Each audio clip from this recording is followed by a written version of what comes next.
ჩემი ჰალუცინაციები კი არ არის, საფრთხე არის მართლა რეალური. აი თუნდაც ავიღოთ ატრაქციონები. როგორც ყველა პატარა ბავშვს, ჩემს შვილებსაც ძალიან უყვართ სკვერში ატრაქციონებით სარგებლობა. ისინი მაშინვე გარბიან ხოლმე ხან სასრიალოსკენ, ხან საქანელებისკენ და უმეტესობა ატრაქციონებისა არის დაახლოებით ამ მდგომარეობაში. რამდენჯერმე მქონია შემთხვევა, როდესაც სასრიალოთის სარგებლობისას თუ საქანელოთის სარგებლობისას ბავშვს მიუღია მცირე, მაგრამ მაინც დაზიანება. ანუ ჩემთვის როგორც დედისთვის ეს ატრაქციონები არ არის უსაფრთხო.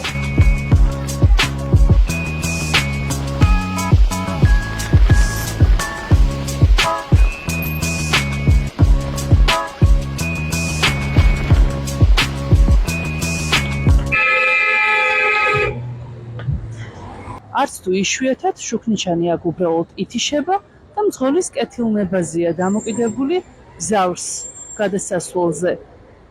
ცოცხალს გაუშვებს თუ არა?